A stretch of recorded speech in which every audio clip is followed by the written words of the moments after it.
Haleluya, haleluya. Ninakusalimu kwa jina zuri la Bwana Yesu aliye hai. Ni matumaini yangu ya kwamba unaendelea vizuri na Mungu anakupigania. Asante Mungu Mwenyezi, Mungu wa mbingu na nchi, kwa ajili ya siku ya leo, siku ya baraka, siku ya neema. Baba, siku ambayo ni ya pili ya mwezi wa saba, Bwana, tukiwa tumeanza nusu ya pili ya mwaka. Mungu, ninakushukuru, ninakutukuza, ninakupa neema na utukufu wako Bwana. Heshima na adhama ni zako kwa upendeleo ambao Bwana umetupa sisi watoto wako. Asante kwa ajili ya kila mmoja ambaye Bwana amefikia nusu ya pili ya mwaka huu 2026. Asante kwa ajili ya kijana wa kiume na wa kike. Asante kwa ajili ya baba, mama, wazee na watoto. Asante Bwana kwa neema yako ambayo umetupa, nalitukuza jina lako e Bwana na kuyazimisha kwa neema na rehema zako ambazo umeziachilia juu yetu watoto wako. Baba, pokea utukufu, heshima na adhama, maana Bwana umeinuliwa juu ya mataifa yote. Asante kwa ajili ya kila mmoja ambaye Bwana amepata neema ya kuingia nusu ya pili ya mwaka huu. Najua ni kwa rehema na neema zako ambazo umeziachilia juu yetu Bwana wa majeshi. Baba, pokea utukufu wako, heshima na adhama. Baba, ni nusu nyingine ya mwaka ambayo tunaianza. Mungu, tunaomba neema na rehema zako zizidi kuwa juu yetu Bwana, zizidi kuwa nyingi juu ya maisha yetu. Utulinde na kutuhifadhi sawasawa mapenzi yako Bwana Yesu. Katika nusu ya kwanza ya mwaka iliyopita Bwana, tulikutenda mabaya, tukakuchukiza, tukayafanya yasiyofaa Bwana, tukatenda yasiyofaa Mtakatifu. Ninaomba rehema na neema yako Bwana ikawe juu yetu Mtakatifu, Mungu mwenye nguvu. Naomba rehema na neema zako zikawe juu yetu Bwana majeshi. Naomba toba Bwana na msamaha wa dhambi juu ya yale yote tuliyoyatenda katika nusu ya mwaka iliyopita Mtakatifu, katika jina la Yesu Kristo. Hatujastahili Bwana kuitwa wana wako kwa sababu ya dhambi tulizozitenda ya Bwana. Rehema zako na toba zako zizidi kuwa juu yetu Bwana. Tukisema hatuna dhambi tunajidanganya wenyewe Bwana. Tu wenye dhambi watoto wako, tuwakusanyi Bwana mbele zako. Ninaomba toba Bwana na rehema, ninaomba toba Bwana na msamaha wa dhambi. Kora basiria bahande rika sataya makori basaya kara bandiria bahande ribadosha kora basitiria bahande rapa sataya kura badisa. Na nguvu zako e Bwana na uweza wako e Bwana, katika jina la Yesu Kristo Mungu aliye hai. Baba, ninakuja mbele zako katika majira haya, naileta Bwana nusu hii ya mwaka ambao tunaianza. Baba, ukawe pamoja nasi katika mwezi huu wa saba e Bwana. Nahitaji kuona uwepo wako na nguvu zako. Nahitaji kuona yale yote yaliyosalia Bwana ambayo hayajakamilika juu ya maisha yetu, yakikamilika Bwana ndani ya nusu mwaka tunayoianza. Bwana Yesu, kuna mahali tulikwama, kuna mahali tuliona ugumu e Bwana, kuna mahali tulichoka, kuna mahali tuliona kwamba hatuna namna ya kufanya. Bwana Yesu, tunakuja kwako ushahidi. Mungu, ninahitaji uwepo wako ili yote ambayo yalishindikana kwa nusu ya kwanza ya mwaka yakawezekane kwa nusu ya pili ya mwaka. Bwana Yesu, usinyamaze sahihi. Ninakuhitaji e Bwana wa majeshi, ninakuhitaji na nguvu zako e Bwana, ninakuhitaji na uweza wako jemedari. Tawala maisha ya watu wako, tawala maisha ya kanisa lako, tawala maisha ya familia za kwetu e Bwana Yesu, mahali ambapo hatuwezi Baba, ukatuwezeshe jemedari. Katembee kwa kijana yule, katembee kwa baba yule Bwana, ndani ya ya nusu mwaka tunayoianza Baba, katangaze mwaka wa fedha ulio mzuri, mwaka wa fedha wenye ushindi, mwaka wa fedha ambao Baba umebeba kusudi la kimbingu. Baba, hatustahili Bwana kuisogelea meza yako kwa nusu mwaka tunayoianza Baba, ukatustahilishe sawasawa na mapenzi ya kwako, katika jina la Yesu Kristo. Fungua lango la kibiashara, fungua lango la masomo Bwana, fungua lango Bwana la kuinuka jemedari, fungua lango la kiuchumi Jehova, lango la uzao kamanda rako sataya bahandi riko sateria bahando kora baseteria bahandi ribasia rika satara bakusa kara manderia badusa riko satara bakura basaya rapapa seteria bahando rapo sateria bahandi riko sataya bahandi rapapa sataya koria riko samanderia badusa rapapa sateria rako samanderia badusa karabateria bahando riko sataya bahande. Sante Bwana wa majeshi kwa ajili ya siku 10 ambazo Baba ulisiachilia Bwana kwa ajili ya kufunga na kuomba Bwana, kufunga nusu mwaka ya muhula Bwana uliopita Baba, miezi 6 iliyopita, na sasa Bwana niko mwanzo wa mwaka, mwanzo wa nusu mwaka Bwana, ukiwa ni muhula wa pili katika mwaka Baba, usinyamaze, ninakuhitaji Bwana, na hizo nguvu zako jemedari rapapa seteria riko amandiria badusa rapako sakataya, katika jina la Yesu na kwa damu ya Yesu Kristo. Rabakuja mahandi kateria basaya rika rabadusa kataya ramani keseteria bahandi karabadusa teria bahando. Haleluya, haleluya. Ninakusalimu kwa jina zuri la Bwana Yesu aliye hai.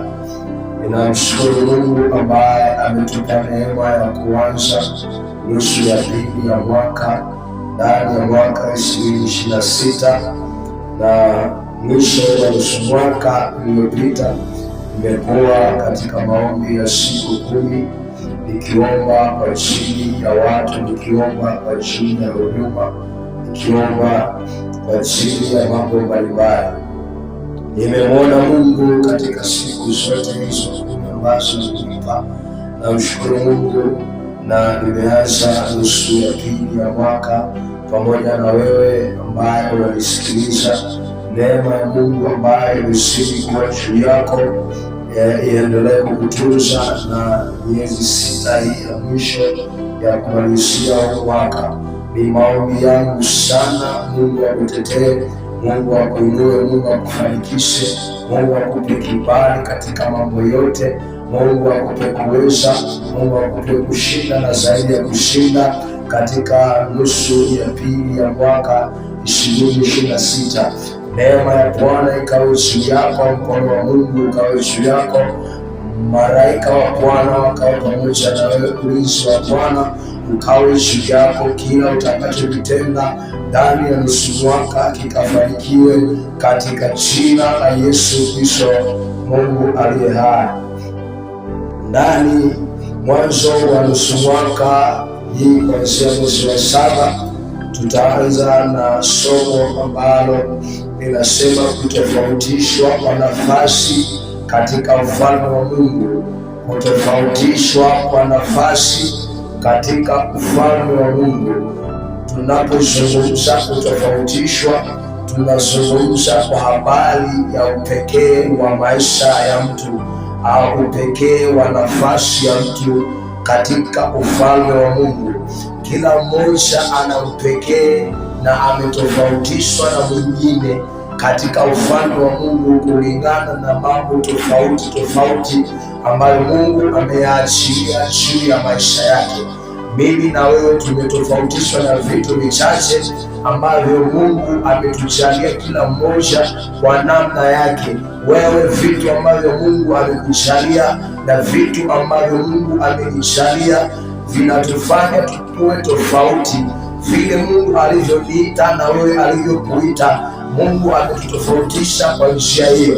Wewe unaweza ukawa umeitwa kwenye nafasi fulani, mimi niliitwa kwenye nafasi nyingine, lakini kazi yetu ikawa ni moja, ni ile ile ya kufanya kazi ya Mungu, lakini tumetofautishwa. Wito wetu umetotofautisha. Wewe namna ambavyo unamtumikia Mungu, namna ambavyo unaenenda katika wito uliopewa ni tofauti na mimi ninavyoenenda. Hivyo hivyo wafanya biashara, naweza unakuta wote wanauza nguo, wote wanauza duka, wote wanauza magari, lakini wanatofautishwa na kitu kinaitwa wito au ukarimu kwa namna ya pekee. Kila mtu ana ukarimu ambao Mungu amemjalia ndani yake. Kuna watu wengine wana roho ya kuwachangamkia wateja, wengine wana roho ya kuwapokea kawaida bila kuchangamka. Kila mmoja ametofautishwa na mwenzake. Hivyo hivyo, kulingana na kutofautishwa kwetu, ndio maana unakuta kila mtu anakuwa na matokeo tofauti na mwenzake. Matokeo niliyonayo kwenye huduma ni matokeo ambayo yananitofautisha na mtu mwingine ambaye matokeo yake ni tofauti na ya kwangu. Hivyo vile ulivyo wewe ni tofauti na mwingine yeyote ambaye unamfahamu kwenye ulimwengu. Hauwezi ukafanana na mtu yeyote. Vile wewe ulivyo ni tofauti na mtu yeyote aliyezaliwa chini ya jua. Unaweza ukakuta ni wote ni wanafunzi, lakini mnatofautishwa na maksi za kila mmoja. Wewe una ufaulu wa kawaida, mwenzako ana ufaulu wa juu, mwenzako ana ufaulu wa chini, au una ufaulu wa juu, mwenzako ana ufaulu wa kawaida. Hivyo ni vitu ambavyo vinawatofautisha. Kwa hiyo uwe na uhakika, haijalishi mmezaliwa mapacha, kuna kitu ambacho kinawatofautisha katika ufalme wa Mungu. Na ukitofautishwa katika ufalme wa Mungu, uwe na uhakika duniani hautafanana na mtu yeyote, kwa sababu kinachoamua utofauti wako na watu wengine ni ufalme wa Mungu.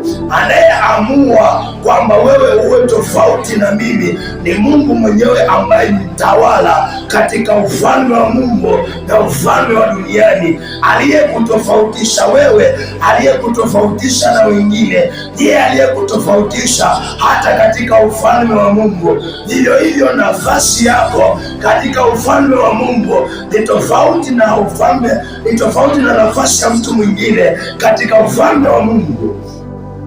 Haleluya, haleluya. Kwa hiyo usijilinganishe na mtu yeyote kwa vile alivyo, wala usijifananishe na mtu yeyote hata kwa tembea.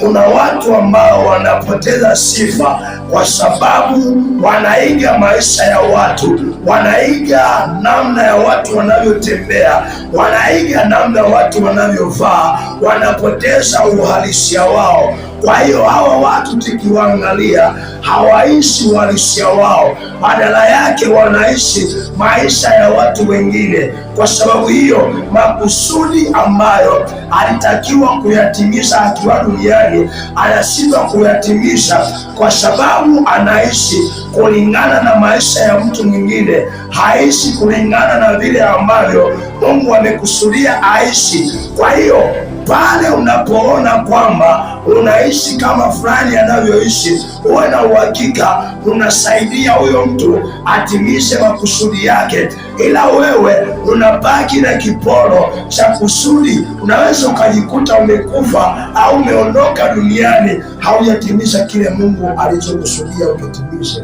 ukiwa duniani, kwa sababu umeyaiga maisha ya watu wengine. Niko hapa kukufundisha mambo kadhaa yanayotutofautisha na wengine, mambo kadhaa yanayotutofautisha na wengine katika ufalme wa Mungu na tunapokuwa tunaishi duniani, mambo yanayotutofautisha na wengine katika ufalme wa Mungu na maisha ya duniani. Jambo la kwanza ni neema. Jambo la kwanza ni neema. Neema inaposhuka juu ya mtu au neema aliyonayo mtu inamtofautisha na mtu yeyote yule. Haijalishi upo kwa namna gani, lakini neema ambayo Mungu amekupa inakutofautisha wewe na majirani zako na watu wako wa karibu na watu wengine ambao wanakuzunguka.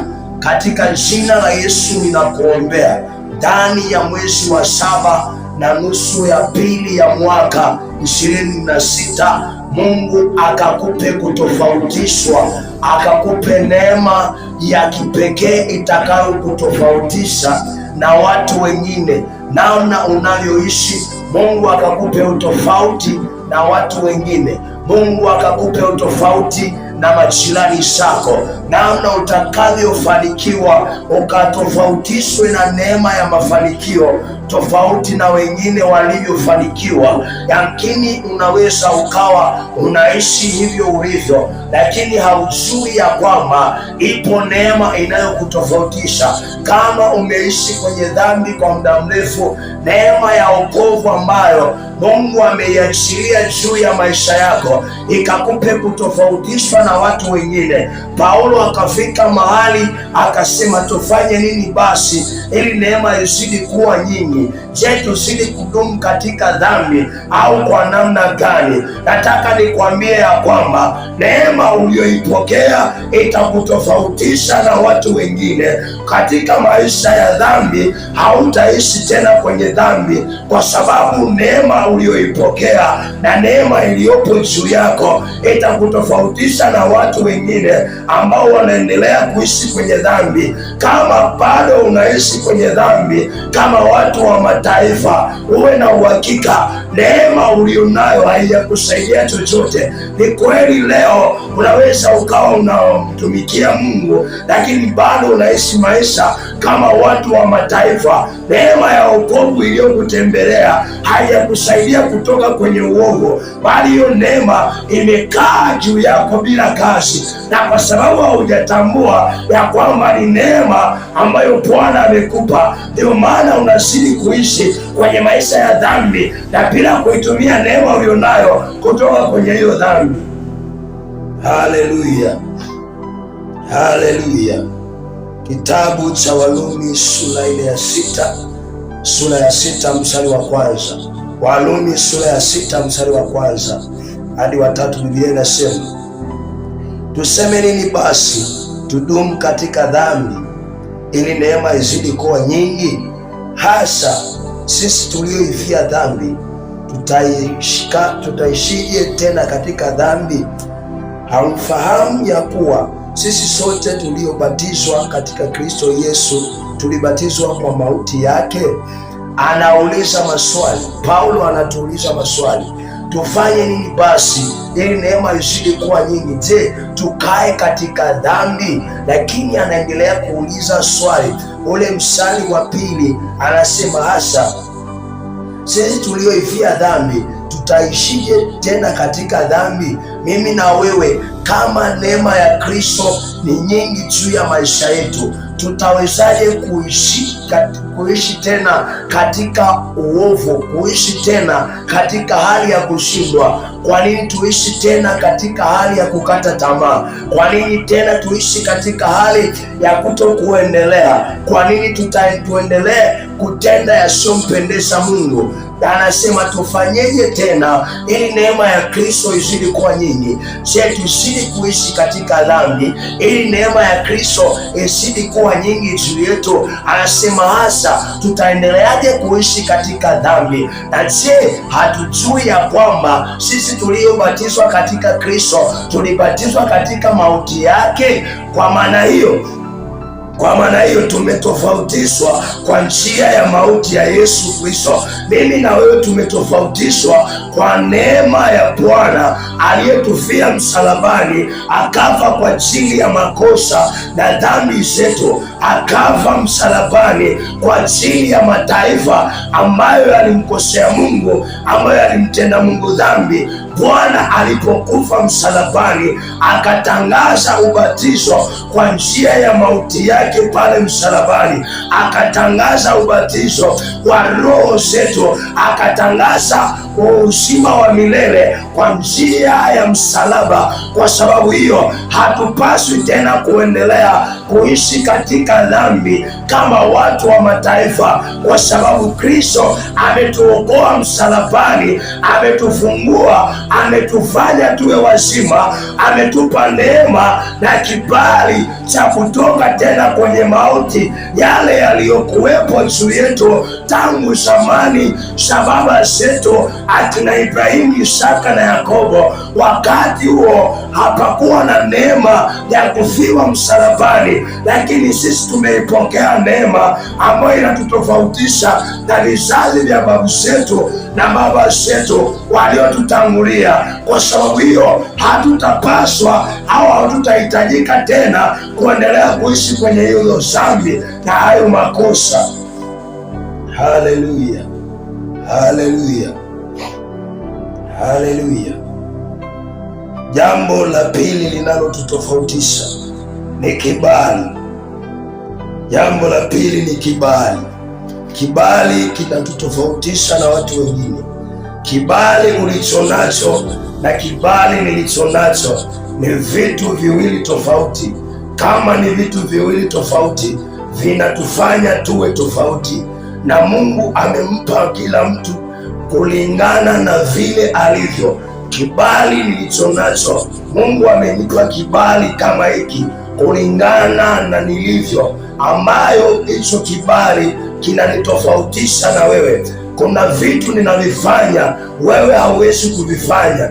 Kuna vitu unavifanya mimi siwezi kuvifanya. Kuna mahali unaweza kuingia mimi siwezi kuingia. Kuna mahali ambapo Mungu amekuandalia uketi, mimi Bwana hajakusudia niketi hapo. Ni kweli kabisa, tumezaliwa mwaka mmoja au tumezaliwa katika kizazi cha aina moja, lakini tumezaliwa tukiwa tofauti, tukiwa na malengo tofauti, tukiwa na ndoto tofauti, tukiwa na mipango tofauti, tukiwa na huduma tofauti, tukiwa na wito tofauti. Kwa sababu hiyo hatuwezi tukafanana, na kibali tulicho nacho hatuwezi tukafanana. Wewe ulivyo na mimi nilivyo ni tofauti kabisa, kwa sababu ya kile kibali ambacho Bwana amenipa. Kuna mahali utakubalika, kuna mahali mimi sitakubalika, kuna mahali nitakubalika, kuna mahali hautakubalika. Kwa sababu nini? Kibali ulicho nacho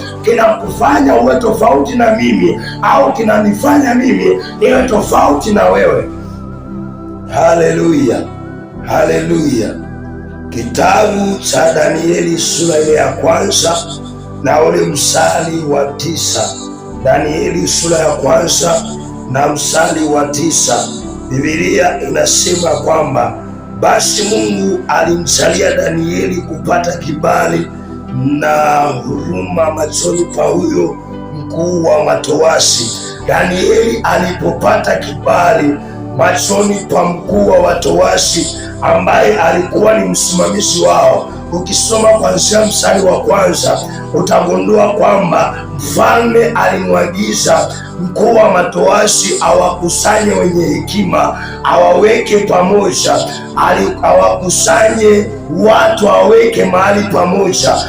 Biblia inasema mfalme akamwagiza mkuu wa watowashi, akasema wakusanye wenye hekima, waweke mahali pamoja, kisha uwape chakula changu, uwape wale pamoja.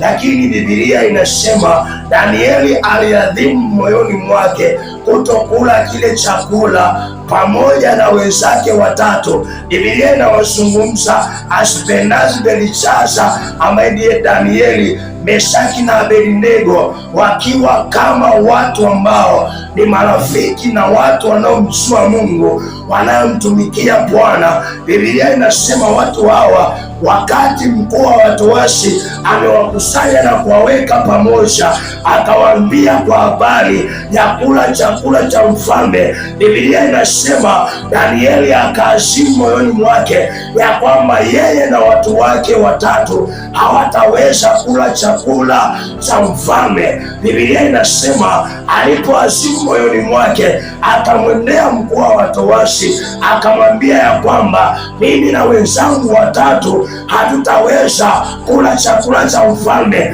Lakini Biblia inasema yule mkuu wa watowashi akamwambia Danieli ya kwamba hili ni agizo la mfalme. Je, nitawezaje kufanya haya wakati ni agizo la mfalme? Biblia inaonyesha kwamba yule mkuu wa watowashi aliogopa sana, kwa sababu aliona kufanya hivyo ni kufanya kinyume na maagizo ya mfalme. Lakini Biblia inasema Danieli akapata kibali kwa huyo mkuu wa watowashi. Alipopata kibali, Biblia inasema ya kwamba yule mkuu wa watowashi akamwambia sawa, itakuwa kama msemavyo. Lakini Biblia inaonyesha ya kwamba yule mkuu wa watowashi hakuwasilisha majibu yale ambayo Danieli alimpa kwa mfalme. Hakuweza kumweleza mfalme chochote kinachoendelea juu ya Danieli na watu wake. Tunachokiona hapa, tunaona ya kwamba Danieli alipopata kibali kikamtofautisha na wenye hekima wengine waliokuwa pamoja naye. Wale wengine wenye hekima walikula chakula cha mfalme kama mfalme alivyoagiza, lakini Danieli na wenzake watatu hawakuweza kula chakula cha mfalme. Biblia inasema kwamba ukiendelea mstari wa 10 na kuendelea, Biblia inasema walipokula mtama na maji, na wale wengine wakala chakula kizuri kutoka kwa mfalme. Walipokula, Biblia inasema Danieli na wenzake wakanawiri, wakawa bora katika hekima, katika akili kuliko wale wengine wote waliokula chakula cha mfalme. Kwa sababu hiyo tunatofautishwa kwa kibali tulicho nacho mbele za watu wengine, tunatofautishwa na kibali tulicho nacho mbele za Mungu. Haleluya, haleluya. Kwa hiyo uwe na uhakika mahali popote ambapo Mungu amekutofautisha, uwe na uhakika kibali ulicho nacho hakitakufananisha na wengine. Kama Danieli asingepata kibali kwa yule mkuu wa watowashi, uwe na uhakika bado angekula chakula cha mfalme. Wenda asingekuwa na maarifa wala akili kuliko wale wengine wote. Mishaeli, Abednego na Asaeli, Biblia inasema wakawa na hekima na akili kuliko wengine wote. Kwa hiyo kilichowafanya awe tofauti na wale wengine ni kile kibali cha kwanza ambacho Danieli alipata kutoka kwa yule mkuu wa watowashi. Kwa hiyo kuna kibali ambacho Mungu amekupa, kinabeba hatima za wengine, kimebeba maisha ya wengine,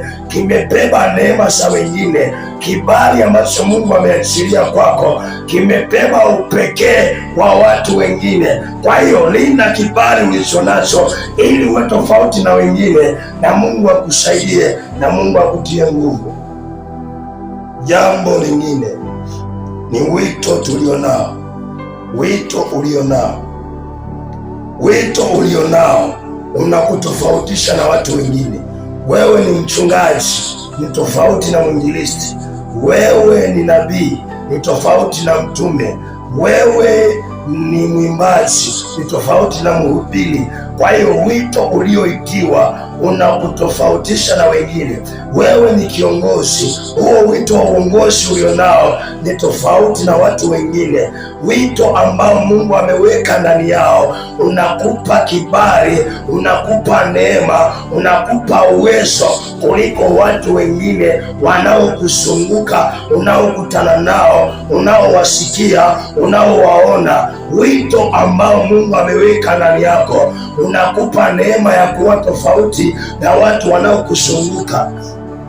Kitabu cha Warumi sura ya 6 na mstari wa 1, Biblia inasema, haleluya.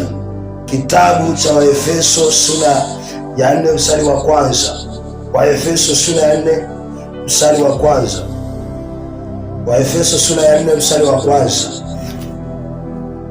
Biblia inasema hivi: kwa hiyo nawasihi mimi niliye mfungwa katika Bwana, mwenende kama ilivyo ustahili wito wenu.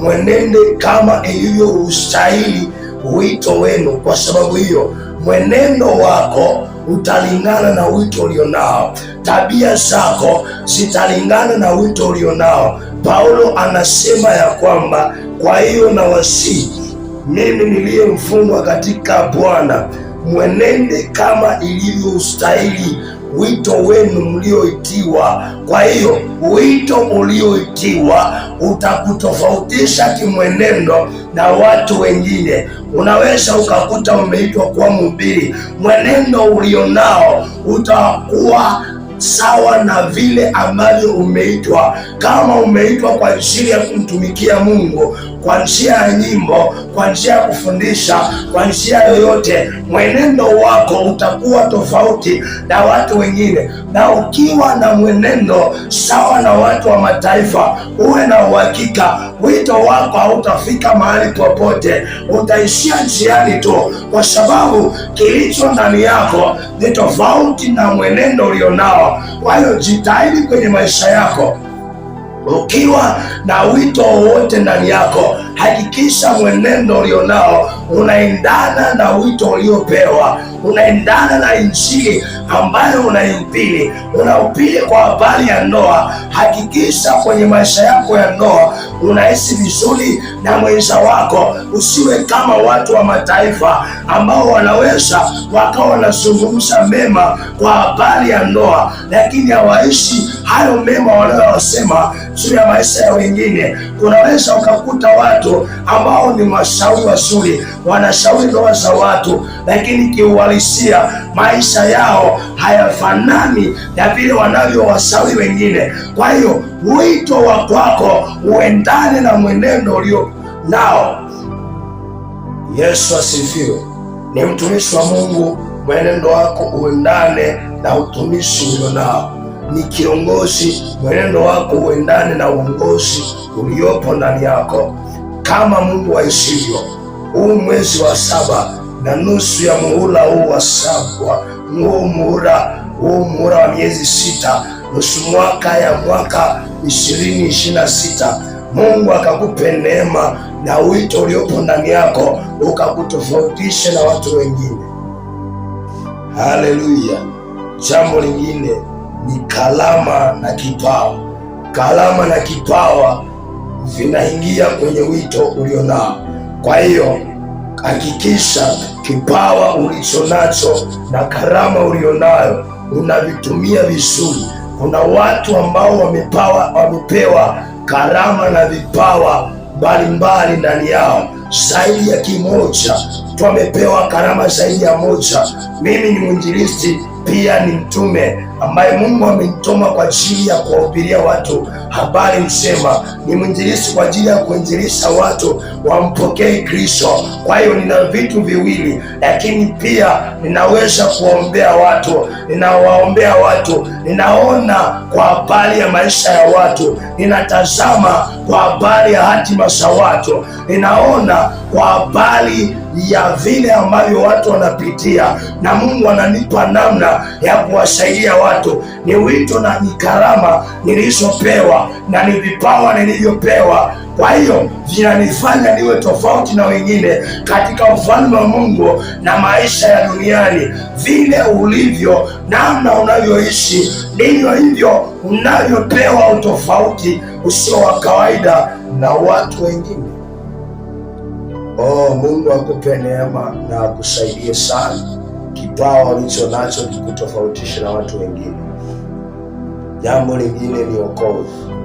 Wokovu unakutofautisha na watu wengine.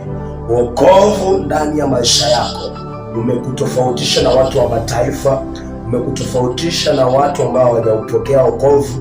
Wokovu ukiwa ndani yako unakupa kuwa tofauti na watu wengine wote wanaokuzunguka. Kama haujaupokea wokovu, uwe na uhakika kwamba bado wewe ni sawa na watu wa mataifa, haujawa tofauti na watu wa mataifa. Kwa hiyo wokovu uliopo ndani yako, ndio maana kuna mahali wengine wanaingia, wewe huwezi kuingia. Kwa sababu nini? Wokovu upo ndani yako, kwa sababu unaishi maisha ya utakatifu kulinda wokovu uliopo ndani yako. Kwa hiyo hakikisha maisha yako yanaendana na wokovu uliopo ndani yako. Kitabu cha Wakorintho wa pili sura ya 5, Wakorintho wa pili sura ya 5 na mstari wa 17. Wakorintho wa pili sura ya 5 na mstari wa 17. Biblia inasema mstari wa 17, anasema hata imekuwa mtu akiwa ndani ya Kristo amekuwa kiumbe kipya, ya kale yamepita, tazama yamekuwa mapya. Kwa sababu hiyo, wokovu ukiwa ndani yako, mambo yote ya kale yanaondoka, uovu wote wa kale unaondoka. Kama umewahi kuzini, ukishapokea wokovu, yale maisha ya uzinifu yanaondoka, historia inabadilika, unaitwa kiumbe kipya, unafanyika kiumbe kipya, unafanyika mwana wa Mungu.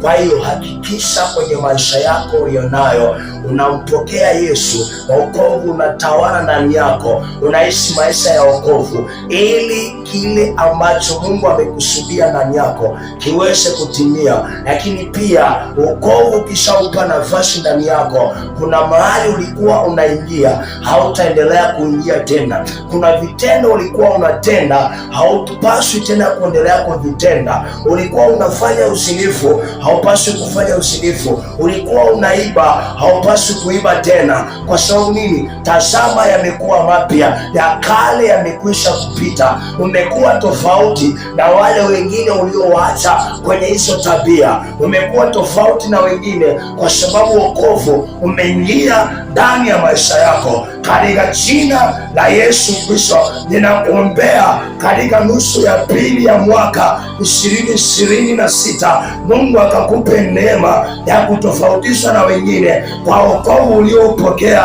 kwa neema ya ukombozi ulioipokea toka siku Kristo ameangikwa msalabani. Katika jina la Yesu, mahali hapa ninakuombea neema ya Bwana, ninakuombea nguvu za Bwana, ninakuombea uwezo wa Bwana katika jina la Yesu. Baba, ninakutukuza, Baba, ninakuazimisha.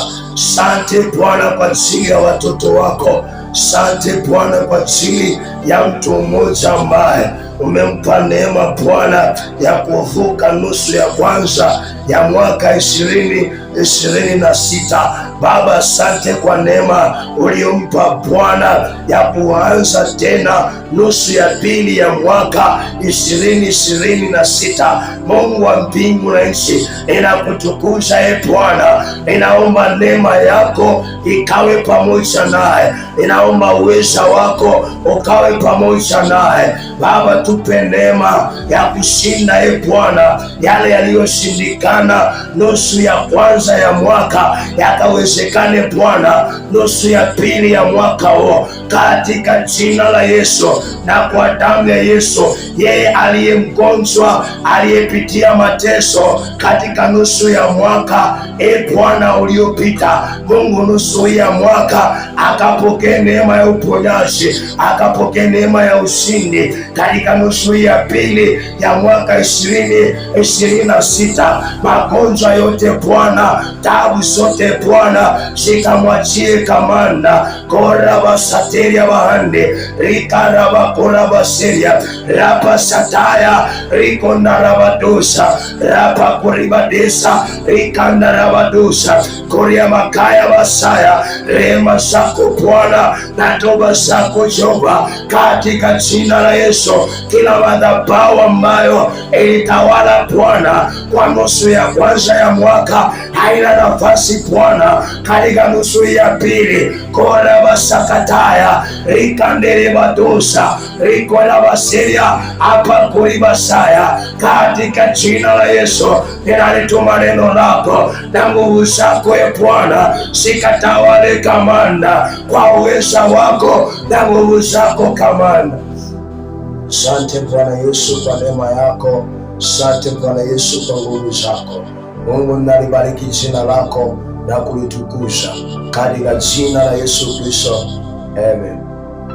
Mungu akubariki sana wewe ambaye umepata neema ya kujifunza siku ya leo ndani ya nusu ya pili ya mwaka 2026, na Mungu ametupa neema hii. Mungu akubariki sana. Ninakuomba sana mpendo wa Mungu, share na watu wengine, lakini usisahau kusubscribe katika chaneli hii, na Mungu akubariki sana na kutunze sana. Ninakutamkia baraka za Mungu, maisha mema, maisha mazuri, ushindi usio wa kawaida, na Mungu azidi kukubariki. Amen.